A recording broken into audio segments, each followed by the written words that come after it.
And when you do a daily practice that elevates your consciousness, whether it's breath work, meditation, or Reiki, you are starting to vibrate at a higher frequency. And that's just going to lift you up.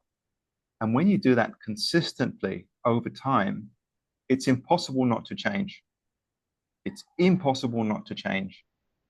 And there's an awful lot of distraction and challenge. So often doing our practice is the challenge in and of itself. But it's good to really state the simplicity of this is where the power lies, because there's an awful lot of marketing out there which is telling you that, oh, hey, you might just be doing normal meditation, or you might just be doing normal yoga or Reiki, but hey, this is special yoga and special Reiki over here, and it's way better than the one that you're doing. It's 3 times as powerful, and it's going to get you enlightened very, very quickly. And sure, some forms of practice are better than others, but doing consistent practice is 1,000 times more powerful than jumping around between different forms of practice and saying, oh, I'm bored now, let's do another one. And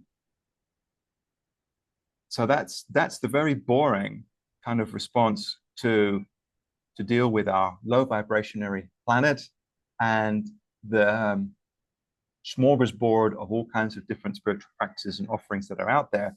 You choose the practice that you resonate with most.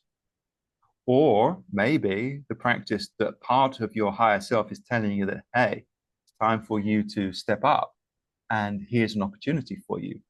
Then you follow your intuition, and then you do that practice. So the only thing I think that's made me develop so much really is my practice. So that's been a huge amount of meditation practice. So I learned to meditate when I was about 19. And it was a real challenge for me, but I did it consistently. And then it woke something up in me. It woke up this urge to just go deeper. So I felt this really strong urge to meditate. Very powerful. And it just brought me into a new space and opened up all kinds of opportunities for me. I met my first teacher, and he helped me get my meditation practice much deeper. And it just led me on the journey that I'm on now. And then when I learned a new practice, so Reiki, when I learned Reiki, I thought, oh my God, this is amazing. I really love this. You know, I was very closed off emotionally, and to feel energy and to be able to just put my hands on myself and feel energy flowing, and the difference that made, I thought, this is amazing. So I just did it all the time. I was a real junkie. And then I just worked out, okay, when's the best time for me to do my practice? You know, is it like in the morning? Is it the afternoon? I was just doing it all the time. I learned Qigong, so I thought this is great. So I did that a lot. There's a technique that I teach in the Reiki 2 course, which is called the microcosmic circulation, which is a very foundational Qigong practice where you build up energy in your hara and you move it around your chakra system, around your energy centers. That cultivates an awful lot of energy and awareness. So when I learned that, I thought, man, this is amazing. And so I did that every day for a year. And it really, really did something for me. And so practice itself is the answer. Whatever practice you're called to is the answer. You just got to do it every day. And the more you do it with more consistency, the deeper that change will be in yourself. It's like you can guarantee that you will change. Just like if you go to the gym every day and you do a decent set, it's going to have an effect. And yeah, maybe there's a better gym, and maybe there's a better trainer, and maybe these sets of weights work better, and you know, all that stuff. But the fact that you turn up makes the difference. So that's the part 1 of what I wanted to say. The part 2 of what I wanted to talk about in terms of practice is where your intention to practice comes from. There's only 2 places that it can come from. So your desire to do practice can come from your ego or from your authentic self. And one of those motivational forces will give you consistency, and one of them will give you this up and down. And I think you can probably guess which is which. So let me explain why that is. So the ego is based on the idea that something is wrong, something's wrong with the world, something's wrong with me, there's a problem. So we get motivation from our ego to change when we've had enough of a situation, right? We're fed up with ourselves, we're fed up with our environment. Oh God, I got to lose some weight, or I got to get stronger, or whatever it is. But that motivation is only ever temporary. And then it's like this, oh, I really want to change everything. So there's somebody in my life who I'm very close with, but doesn't let me coach him. So I stand back. But what I see is like, he'll be like out of contact if it's going bad, and then he'll be in contact if he's had this sort of emotional breakthrough. And then he's like, yeah, I'm on it, and I'm doing this, and I'm doing this, and I'm doing this, and I'm doing this. And I say, well, that's really great. What's the one thing which is most important? What was the one thing that you want to stay focused with? Because I know what's going to happen is that later it's going to go like this again. And I wish it differently for him. But that's the motivation of the ego.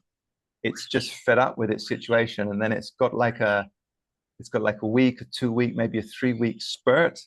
They can say, oh, I'm going to change everything. I'm going to lose weight. I'm going to eat differently. I'm going to do my meditation practice.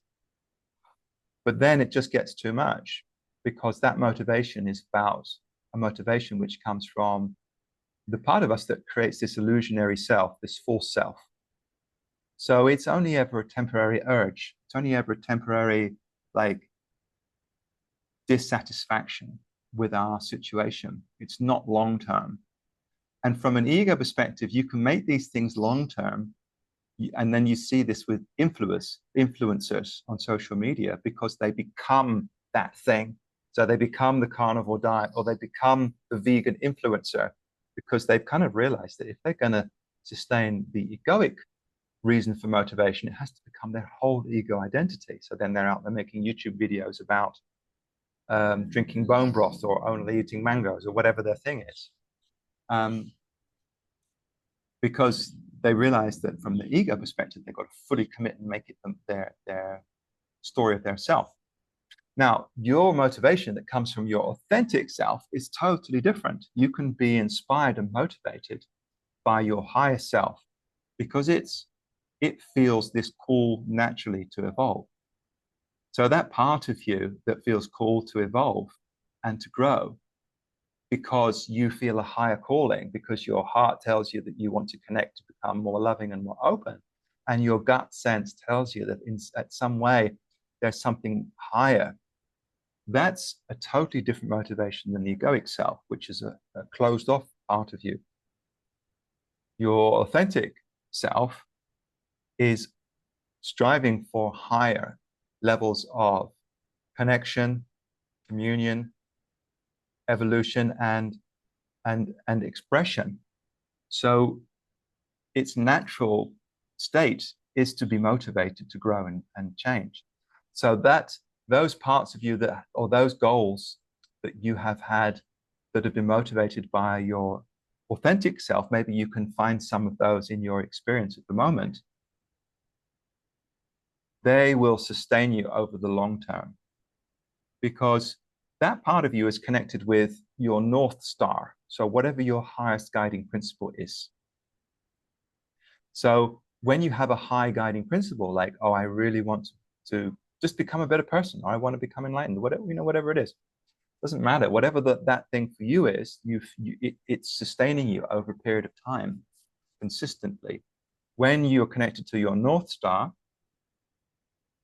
then it's possible to overcome challenges and short-term dips in motivation. You see, the ego is only reacting to current situation. It's like a ball in the pinball machine, ding, ding, ding, ding, ding, ding, ding, ding. It just moves away from the things that it doesn't like. But your higher self, your authentic self, wants to get somewhere. So it's really worthwhile in our challenging society to take some time to find out what is my highest motivation? What is the thing that's really calling to me most? And then when you can connect with that, whatever level, and you have a strong intent to use that as your highest motivation, then doing your daily practice comes from a totally different place, and it becomes much, much easier. Because it's like if you're riding a bicycle, right, and you're just looking at the tire, then you've got to react to each single bump as it comes along. And you say, "Oh my God, this road is so bumpy, man. There's holes and rocks everywhere." But it's way easier, of course, riding a bicycle to look at the horizon, and then you can navigate what's in front of you, but you know where you're going, and you're not put off by these temporary bumps. So doing practice from this place, from your authentic self, makes everything possible. And then I'll kind of close with that and say that for those of you that want to join ISIS 21-day challenge, doing practice together with other people is also super powerful because you have the motivation of each other, the commitment of each other. And even though we're all in different places, we're still coming together in consciousness. We're still connecting in this powerful morphogenetic field. And you're going to feel the extra support from the community in that way.